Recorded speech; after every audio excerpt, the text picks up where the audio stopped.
1944.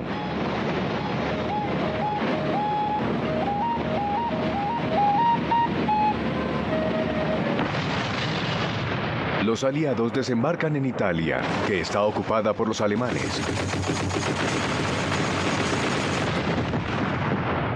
En su avance hacia el norte, donde Mussolini aún tiene el control, los ejércitos estadounidense, británico, canadiense y francés son detenidos por el sólido cinturón defensivo de los alemanes a lo largo de la línea de Gustav, en el área del Monte Cassino. Situado en la cima del monte se halla el histórico monasterio de San Benito. Los aliados creen que los alemanes convirtieron este monumento de 1400 años en un puesto de observación.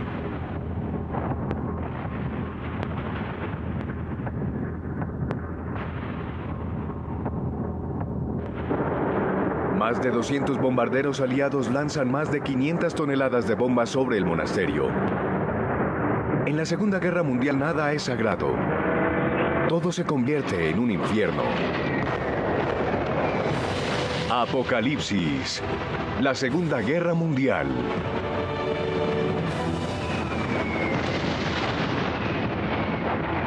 Sexta parte. Infierno.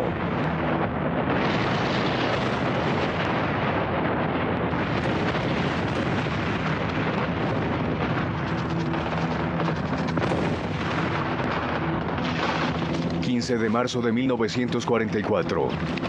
Los aliados lanzan su ataque, pero los paracaidistas alemanes los repelen.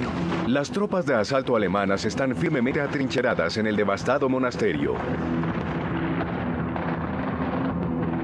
Nada se salva del bombardeo.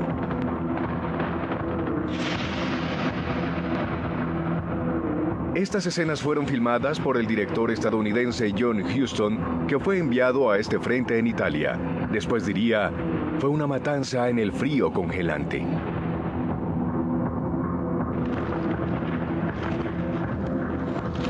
Y aún así, Churchill había llamado a Italia la parte vulnerable de Europa. Desplazándose al sur por Italia, el objetivo de Churchill era tomar Berlín antes que los rusos. El ejército rojo sigue su paso firme desde el este. Kiev es liberada. El ejército alemán de las Wehrmacht arrasa con Ucrania, acatando las órdenes de Hitler de destruir todo sistemáticamente. Ucrania.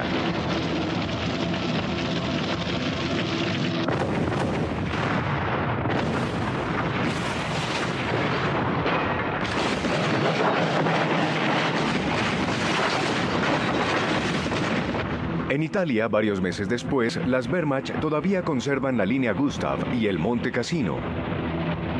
El general francés Joie propone sorprender a los alemanes que dejaron desprotegidas esas cuestas pensando que eran demasiado empinadas. Sin embargo, los vigorosos soldados de los regimientos norafricano y polaco logran subir la montaña y poner a los aliados camino a Roma.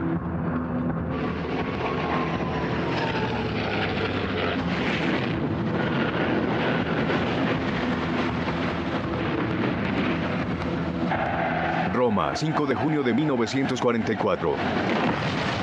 Cuando las Wehrmacht se retiran, dejan una estela de destrucción a su paso. Pero junto con Mussolini y los fascistas que le quedan, los alemanes tendrán el control del norte de Italia y sus industrias. Son el blanco de ataques de partisanos italianos y se desquitan con violencia indiscriminada.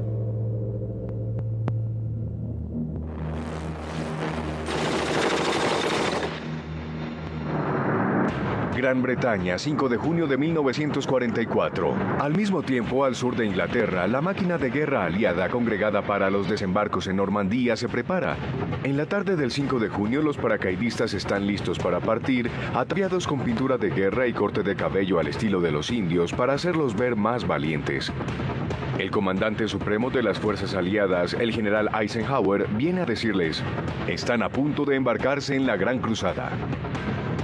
El plan es desembarcar en 5 playas a lo largo de una extensión de 100 kilómetros en la costa de Normandía, desde Seine hasta la península de Cotentin, donde las defensas de la pared atlántica alemana son las más débiles. En la medianoche del 5 de junio, planeadores británicos y Dakotas llenos de paracaidistas británicos, estadounidenses y canadienses descienden silenciosamente sobre la región de Normandía.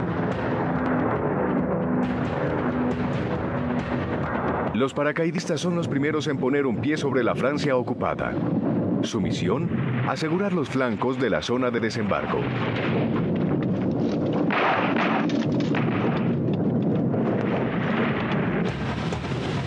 La flota aliada viene en camino. Es la armada más grande jamás congregada. Unas 5.000 naves de desembarco y asalto. Aún así, no son detectadas por los alemanes, que no pueden realizar vuelos de reconocimiento debido al mal tiempo. El bombardeo y las balas de cañón desde los acorazados azotan la costa, pero fallan sus blancos en la playa con nombre clave, Playa de Omaha. Los búnkers de los alemanes siguen intactos. 6 de 1944. La primera ola de asalto de las tropas estadounidenses se prepara para frenar las defensas alemanas en la playa de Omaha. Entre ellos se encuentra el escritor estadounidense Ernest Hemingway, que es corresponsal de guerra. Escribe: a medida que nos acercamos a tierra firme bajo la luz gris del amanecer, los barcos de acero en forma de ataúd levantan enormes capas de agua verde que golpean en los cascos de los soldados, reunidos hombro a hombro, con un compañerismo inflexible, desmañado, incómodo y aislado, propio de los hombres que van a una batalla.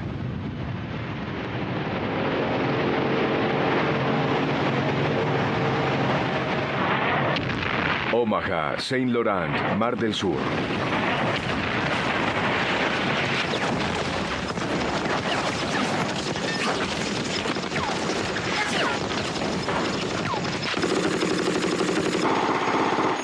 Otro reportero de guerra, el fotógrafo Robert Capa, también está atrapado en este infierno. Dice: era la playa más fea del mundo entero. Agotados por el agua y el miedo, nos acostamos sobre una pequeña franja de arena mojada. Más de 2.000 soldados estadounidenses perderán la vida aquí. Cuando sube la marea, los soldados quedan atrapados entre el mar y el fuego desde los fortines alemanes. Eisenhower preparó un comunicado oficial por si el desembarco fallaba. En una carta escrita a mano expresó: mi decisión de atacar este lugar se basó en la mejor información disponible. Si hay cualquier reproche o culpa relacionada con el intento, es exclusivamente mía. Pero un grupo pequeño logra subir bajo el fuego enemigo y neutralizar los cañones alemanes con la ayuda de los cazabombarderos de la Fuerza Aérea Real. Juno, Bernires, Mar del Sur. Entre tanto, las tropas canadienses desembarcan en la playa de Juno.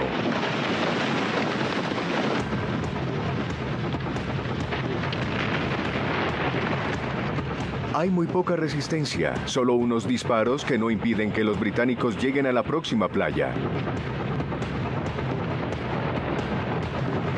Los pocos defensores alemanes que sobreviven a los bombardeos finalmente se rinden. Los comandos británicos y franceses desembarcan en la quinta playa.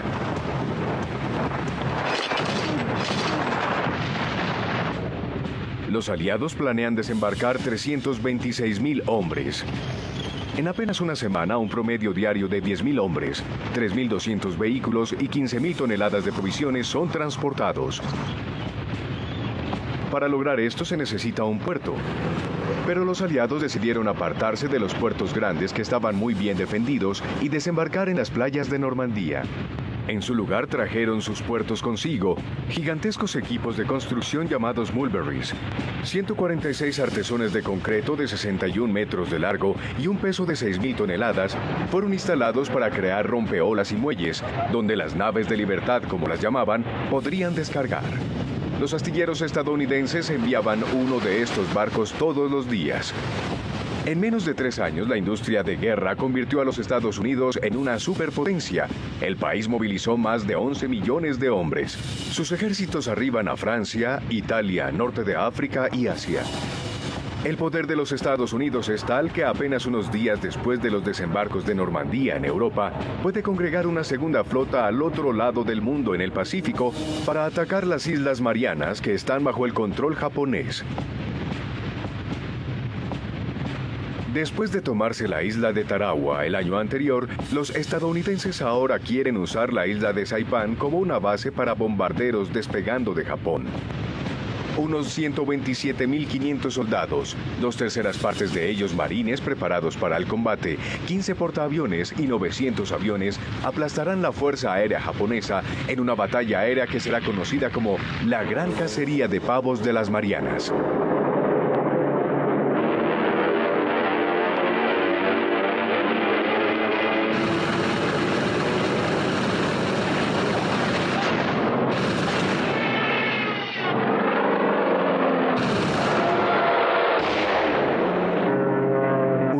Fatal también es asestado a la Armada Imperial Japonesa.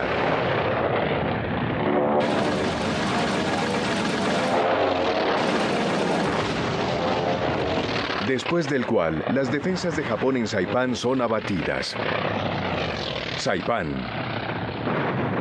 Pero cuando los marines desembarcan en esta diminuta isla de apenas 9 kilómetros de ancho, empieza una de las batallas más sangrientas de la guerra.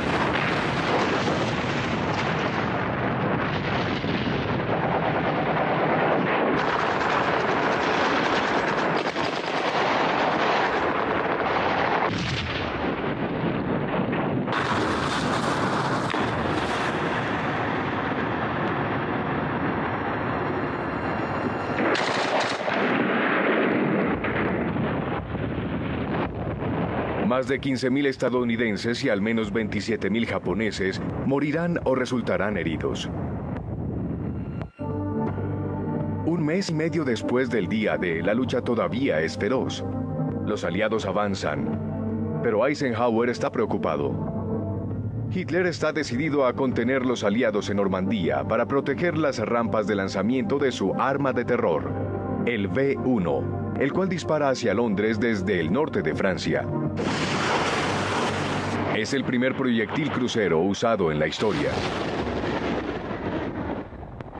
El V-1 es una bomba volante con un motor pulso-reactor y una ojiva explosiva de 1 tonelada. Este pequeño, veloz y automático artefacto es difícil de interceptar y derribar. Los británicos los llaman bombas Bus porque hacen un ruido semejante al de una motocicleta que alerta a los londinenses de su llegada.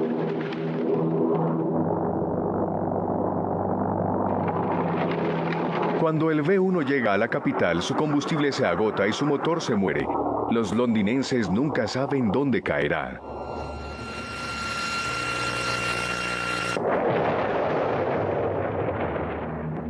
Unos 20.000 de estos proyectiles fueron lanzados contra Inglaterra y la Europa continental, matando a 11.000 personas. Pero aún bajo estas condiciones, los británicos mantuvieron su ánimo y compostura. Si el V-1 no desmoralizaba a los británicos, al menos podría animar a los alemanes, ya que durante años tuvieron que vivir en refugios subterráneos.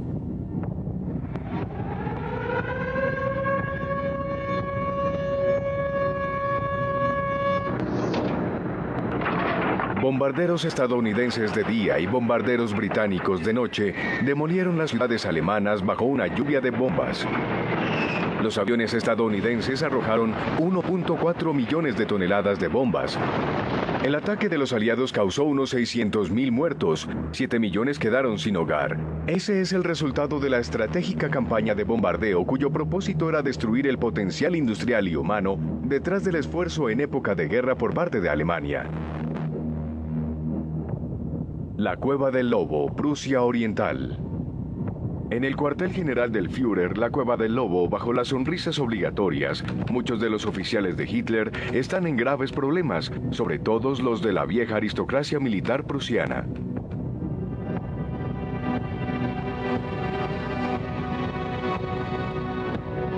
En el último año, muchos de ellos planearon un complot para librarse de Hitler. Uno de ellos, el conde coronel Klaus von Stauffenberg, pone una bomba bajo el escritorio de Hitler durante una conferencia en la Cueva del Lobo. 20 de julio de 1944. Esta sólida mesa que salva a Hitler desvía la explosión que mata a 4 hombres y causa heridas a otros 20. Del fallido intento de asesinato, Hitler dice: Ahora que escapé a la muerte, estoy convencido más que nunca que la gran causa a la cual he servido vencerá todos los peligros que se presenten y todo llegará a un final feliz. Hitler apenas se resulta herido, un brazo lacerado, los tímpanos rotos y su cabello chamuscado, pero el incidente lo traumatiza profundamente, afecta su estado mental e intensifica su crueldad y su paranoia. Desata su venganza. Los principales conspiradores son juzgados, 5.000 sospechosos son arrestados, 200 de ellos ejecutados y sus familias deportadas. No duda un solo instante en ejecutar a sus mariscales. Como estuvo de acuerdo en reemplazar a Hitler a la cabeza del ejército, Rommel es obligado a suicidarse. Hitler hipócritamente le da un funeral de Estado. De aquí en adelante, el poder está en manos de la SS. Ya nada puede salvar a Alemania. Los rusos siguen avanzando en el este.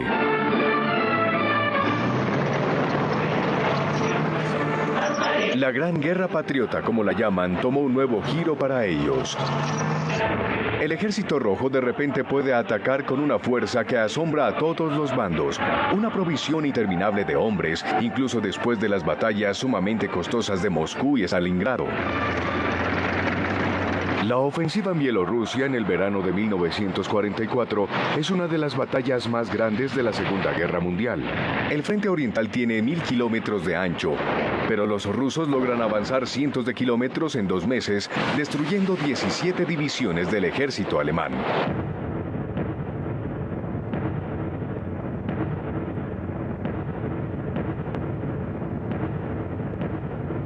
Las Wehrmacht se retiran hacia Prusia Oriental, dejando atrás miles de muertos. Unos 50.000 alemanes capturados desfilarán por Moscú. Normandía, 6 de agosto de 1944.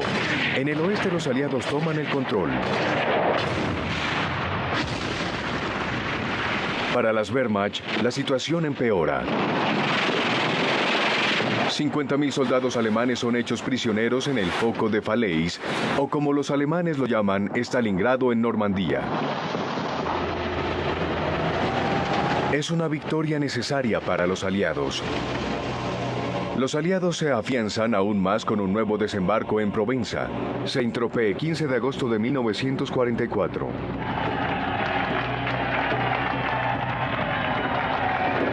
Africanos, marroquíes, argelinos, tunecinos, colonos y jóvenes franceses, que eran parte de las fuerzas francesas libres, ayudan a la liberación en Provenza.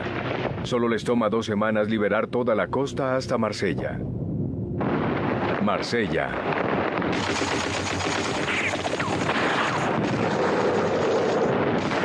El movimiento de resistencia sale de las sombras y participa en la liberación como lo hará en París. París, 19 de agosto de 1944. París se subleva. Se levantan barricadas por toda la ciudad. La mayor parte del ejército alemán se retira al este, pero 20.000 hombres permanecen bajo el mando del general von Coltitz, quien recibió órdenes de Hitler de destruir la ciudad.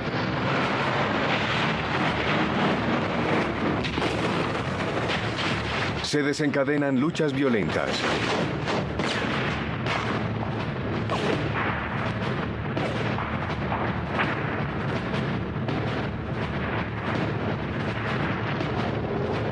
En el cuarto día de la insurrección, una unidad francesa, la segunda división acorazada del general Leclerc, llega de Normandía y la capital finalmente es liberada la mañana siguiente.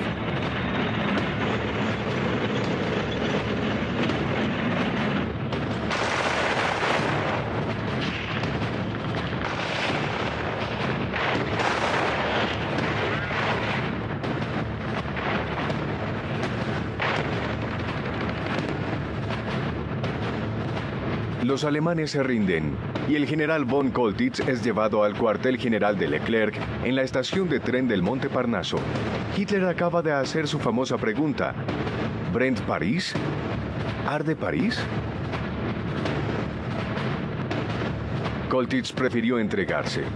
Este oficial altamente disciplinado del regimiento aéreo desobedeció la orden de Hitler de luchar hasta el último hombre. Luego llega de Gaulle, con palabras elocuentes para la historia. Paris outragé, Paris brisé, Paris martyrisé, mais Paris libéré. Mientras Francia y Bélgica son liberadas progresivamente y el Ejército Rojo espera afuera de Varsovia, en el otro lado del globo, el general estadounidense MacArthur regresa a las Filipinas. Después de escapar al sitio japonés 3 años antes, MacArthur dijo: "Volveré". Su regreso es organizado suntuosamente por su personal de relaciones públicas, acompañado de su legendaria pipa de Popeye. Proclama: "Pueblo de las Filipinas, regresé. Llegó la hora de su redención".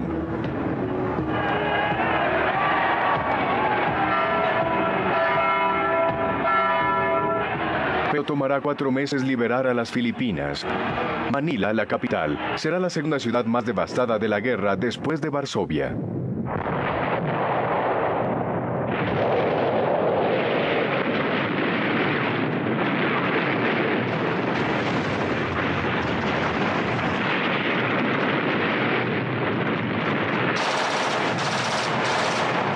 El salvajismo y la crueldad de estos combates pueden explicarse con el descubrimiento de las tropas estadounidenses, de la ejecución en masa de los rehenes y los campos con los prisioneros sobrevivientes de 1941.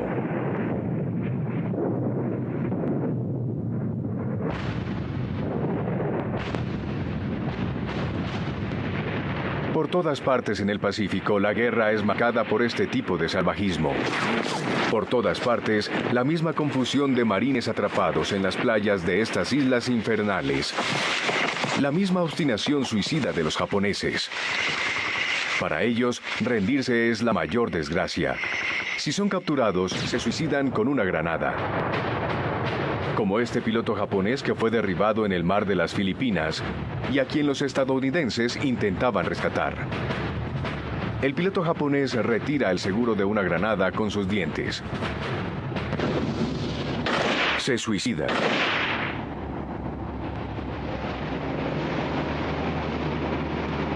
Los estadounidenses ya no toman ningún riesgo. Siguen el instinto de disparar primero y no hacer preguntas.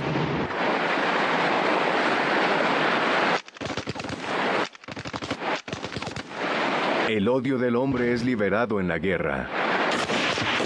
Junto con el imperialismo, otra causa fundamental de la Segunda Guerra Mundial es el racismo.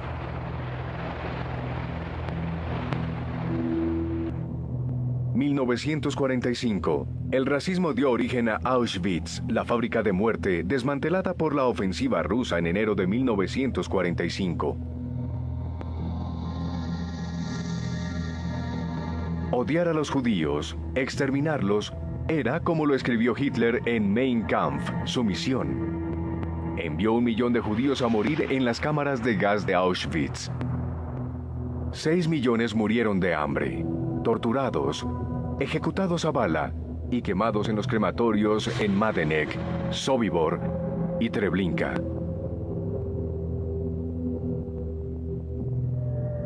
Los rusos hallan a cientos de sobrevivientes tatuados de por vida.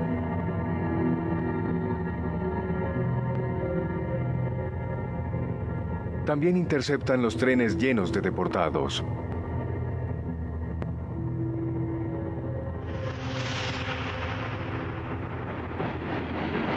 Los nazis le siguen dando prioridad a estos trenes de la muerte, incluso sobre las caravanas de municiones.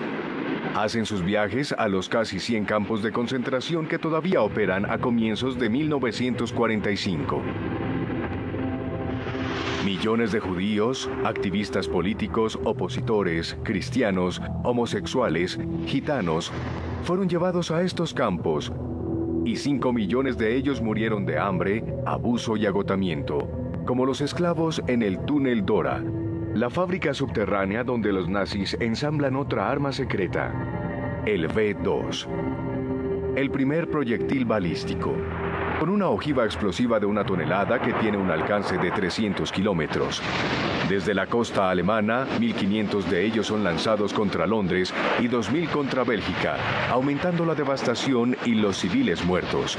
El gran temor de los aliados es que algún día pueda portar una carga nuclear. Los Álamos, Nuevo México, Estados Unidos. El eminente científico Einstein le advirtió a Roosevelt sobre la urgencia de ganarles la delantera a los alemanes. Se consiguieron grandes fondos y un equipo de científicos se puso a trabajar en secreto en la primera bomba atómica. Una bomba que usa un metal, uranio, y hace posible dividir el átomo. Se espera que tenga el poder de 20.000 toneladas de TNT, más de 2.000 veces más potente que la bomba más grande usada hasta ahora, además de la precipitación radiactiva letal. El blanco designado fue Berlín. Pero esta primera bomba atómica no sería terminada a tiempo para Alemania. En Alemania todavía hay en pie algunas fábricas capaces de producir semejante arma. Hasta el combustible sintético escasea. El exhaustivo bombardeo realizado día y noche por los aliados sigue devastando las ciudades alemanas.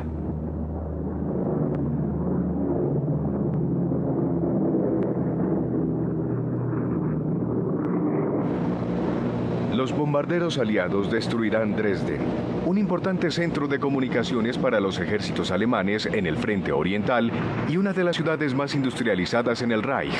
Hasta ahora ha permanecido intacta. Dresden, conocida como la Florencia del Elba, era una de las ciudades medievales más imponentes de Europa. Las bombas fosforosas crean un fuego incontrolable que se estima quemó a 25.000 personas hasta la muerte. La ciudad sigue ardiendo durante 7 días. Churchill había dicho: haremos que el pueblo alemán saboree y trague una dosis más alta de las miserias que le causaron a la humanidad. Sus ciudades están muriendo, y ahora Goebbels y los nazis quieren enviar a la muerte a todos los alemanes de 16 a 60 años como parte del Volkssturm, la milicia del pueblo, que grita: juro luchar valientemente por mi patria, juro morir por Adolfo Hitler. Hitler dice: no debe haber ninguna debilidad en Alemania. Sus generales, los que sobrevivieron a la purga masiva que siguió al intento de asesinato del 20 de julio, ya no se atreven a oponerse al Führer. Obedecen su orden, que parecía absurda, lanzar un ataque en el este en las Ardenas durante el invierno. Habrían preferido consagrar todos sus esfuerzos para combatir a los rusos. Hitler esperaba retomar el puerto de Amberes para impedir que los aliados descargaran su equipo y de esta forma pasar a Alemania. Bastoña, Bélgica.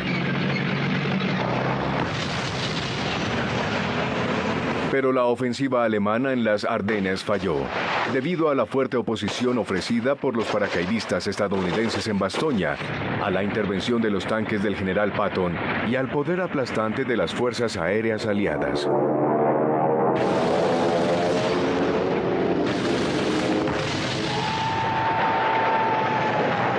En cuanto a los rusos en el este, están cruzando la frontera alemana. Millones de alemanes huyen en pánico ante la proximidad de las tropas soviéticas, sobre todo las mujeres alemanas que temen a las violaciones en masa que se están perpetrando.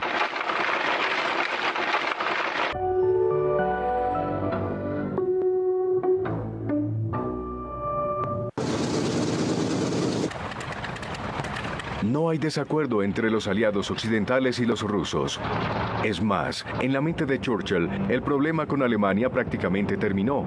Ahora está pensando en cómo dividir las zonas de ocupación. Él y Roosevelt se reúnen en Crimea para una conferencia importante con Stalin. Yalta, Rusia, 4 de febrero de 1945. Preocupado por las pérdidas crecientes que sufre en el Pacífico, Roosevelt vino a presionar a Stalin para unir esfuerzos de guerra contra Japón. Stalin hizo que Roosevelt viniera desde Crimea y esto causó quebrantos en la salud del presidente. Está demacrado y débil. Apenas si tiene fuerzas para levantar el brazo.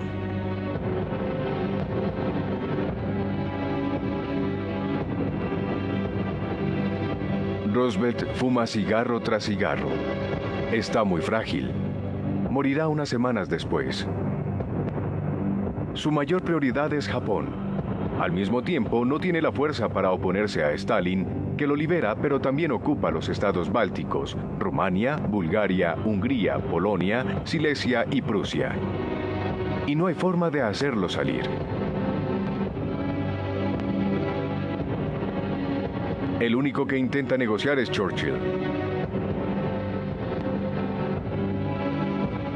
Finalmente logra que Stalin prometa realizar elecciones libres en Polonia, una promesa que nunca será cumplida, y ceder a Grecia, lo que causará la guerra civil. Los partisanos comunistas griegos se levantarán y Stalin permitirá que sean masacrados.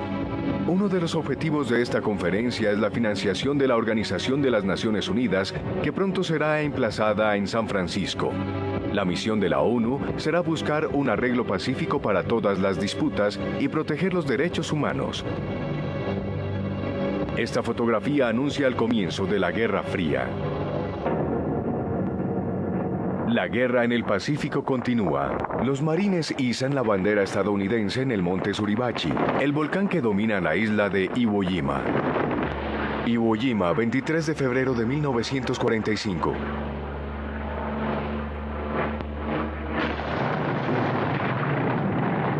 La batalla cobró la vida de 7.000 estadounidenses y 20.000 japoneses.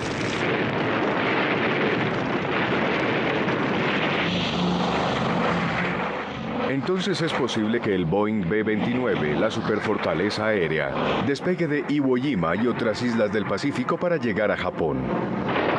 Simultáneamente se inventó algo aún más pavoroso que las bombas fosforosas usadas en Dresden. Napalm, gasolina mezclada con jalea incendiaria. 1.700 toneladas son lanzadas sobre pequeñas casas hechas de madera y papel.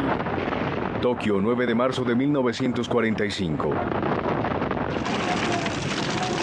Los japoneses son víctimas de sus líderes militares fanáticos que los sumergieron en este infierno y eran partidarios de seguir la guerra, a pesar de las 80.000 víctimas y el 1.000.000 de desamparados a causa de esta incursión aérea sobre Tokio.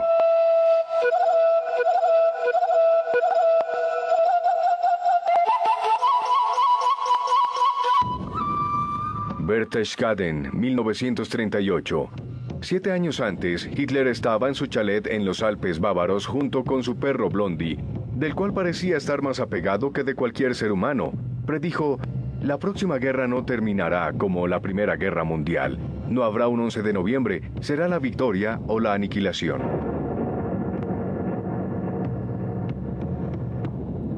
Quizás esta vertiginosa sensación de todo o nada era lo que impedía que se casara con su amante Eva Braun. Dijo: ya estoy casado con Alemania.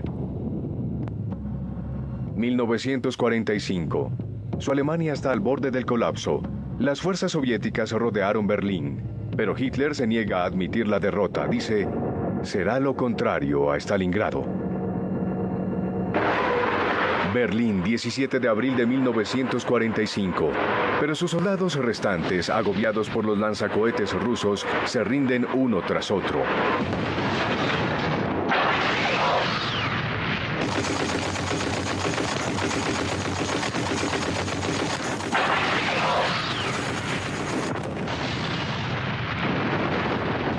Bajo las ruinas de la Cancillería en su búnker subterráneo, Hitler se enfurece y delira y maniobra sus ejércitos imaginarios. Con el último de sus fieles seguidores aprovecha un momento de calma y sale a celebrar su cumpleaños el 20 de abril. Hitler tiene 56 años. Consuela a estas juventudes fanáticas que fueron escogidas porque sus padres murieron en el bombardeo de Dresden.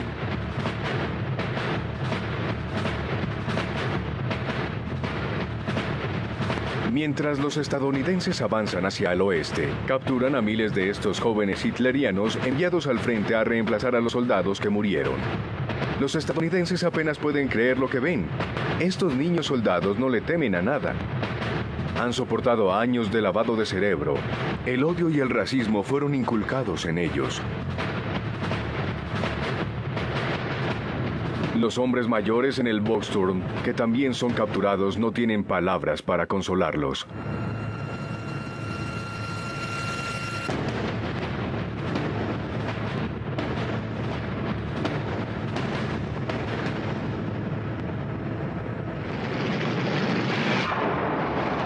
Los estadounidenses se encuentran con los rusos en el Elba, cerca del puente de Torgau. Torgau, 25 de abril de 1945. El este se une al oeste. El acto final de la alianza. La atmósfera es amistosa. Todos posan para las cámaras.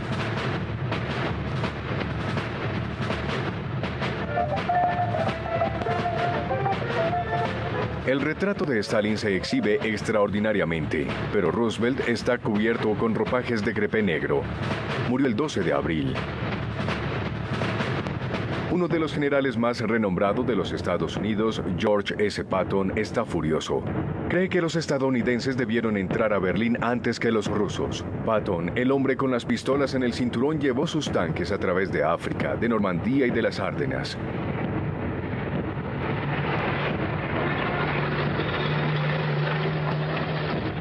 Le dice a Eisenhower: el noveno frente está a 100 kilómetros de Berlín.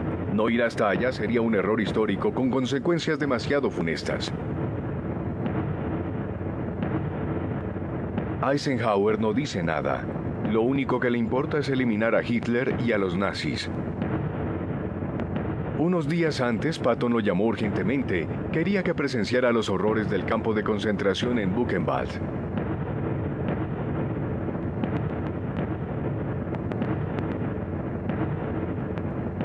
Eisenhower hizo que los habitantes de la vecina ciudad de Weimar fueran llevados allí en camiones para que ya no pudieran decir que no lo sabían, para mostrarles que eso era verdad, para que pudieran testificar en Alemania.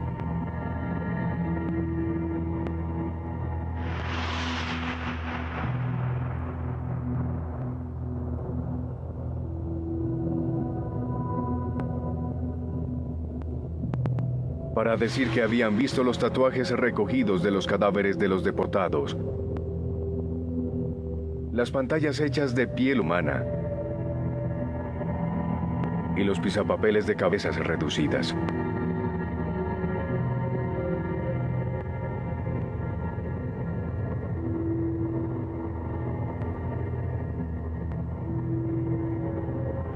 Luego, siguiendo los acuerdos de Yalta, Eisenhower retira sus tropas de Buchenwald, que estaba en la zona soviética.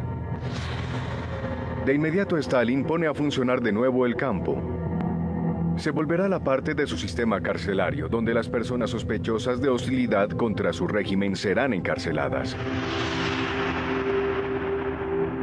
Berlín, 30 de abril de 1945. En Berlín, los rusos están a 300 metros del búnker del Führer. Hitler mata a su perro mascota Blondie, después de casarse con Eva Braun. Ella se traga una píldora de cianuro. Hitler se dispara en la cabeza.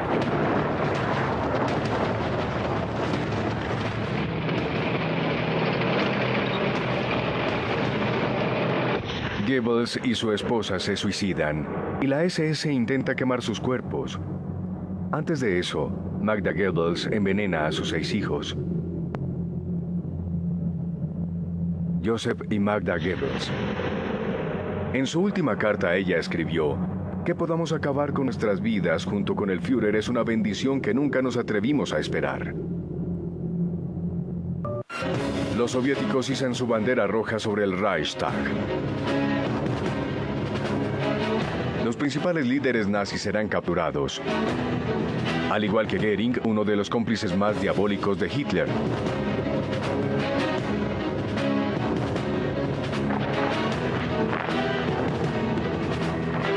En Italia, Mussolini es ejecutado por los partisanos y su cuerpo es linchado por la multitud.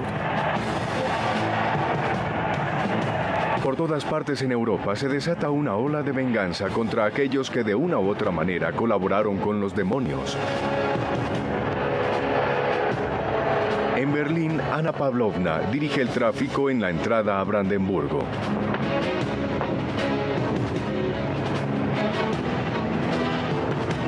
Por derrotar a la Alemania nazi, Rusia pagó un precio muy alto. 20 millones de civiles y soldados murieron. Casi el 15% de la población de la Unión Soviética.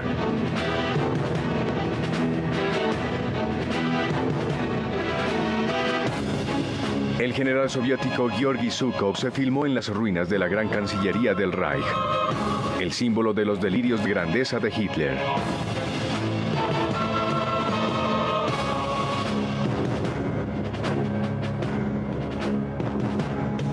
Y finalmente en la oficina de Hitler con el famoso globo que Charlie Chaplin parodió en su película El Gran Dictador.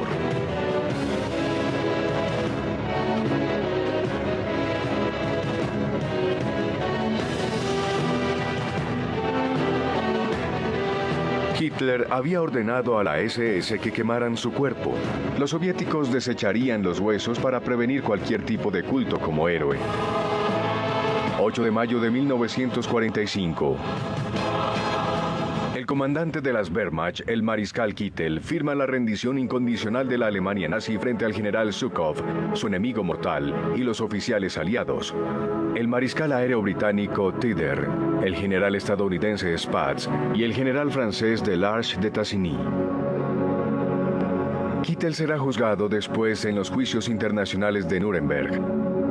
Lo colgarán, como a muchos otros criminales de guerra. Berlín. Para detener a los nazis, Alemania tuvo que ser aniquilada. ¿También será necesario aniquilar Japón? Okinawa, 1945. En el Pacífico, los pilotos suicidas, que los japoneses llaman kamikazes, se lanzan en picada sobre la flota estadounidense. Aferrándose al poder, los jefes militares en Tokio sacrifican lo que queda de la juventud de su país y de sus aviones para impedir que los estadounidenses aterricen en Japón.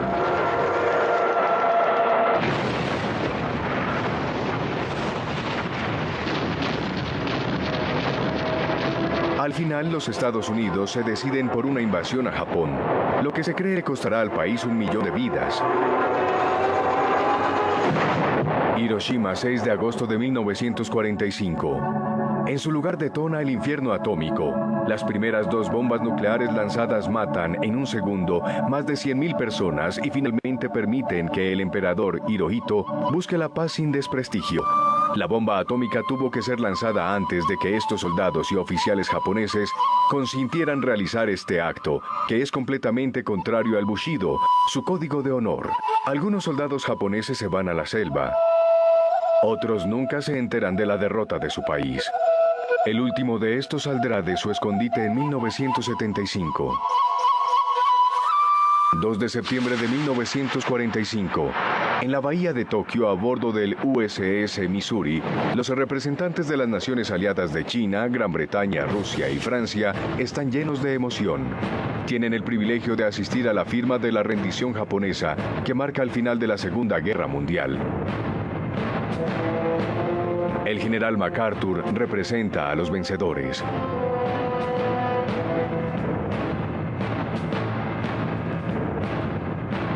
Mamoru Shigemitsu, el ministro japonés de Asuntos Exteriores con sombrero de copa y que cojea debido a la pérdida de una pierna en un bombardeo en China, firmará en nombre del emperador con quien se reunió el día anterior.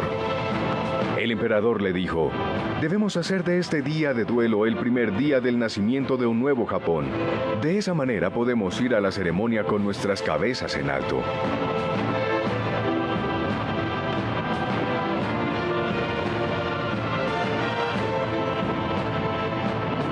MacArthur concluye con estas palabras históricas: es mi mayor esperanza y de hecho la de toda la humanidad, que de esta ocasión solemne surja un mundo mejor sin la matanza y carnicería del pasado.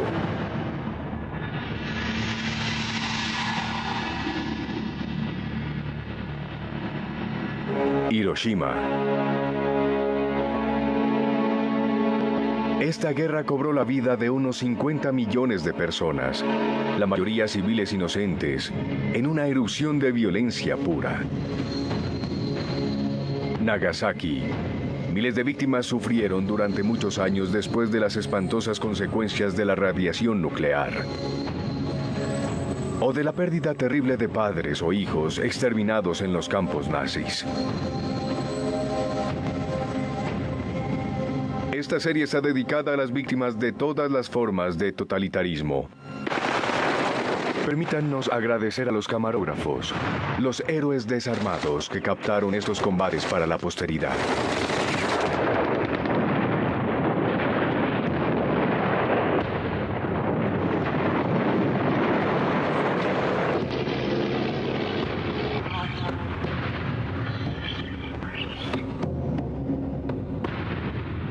y a todos los que filmaron la guerra, en toda su atrocidad e intimidad.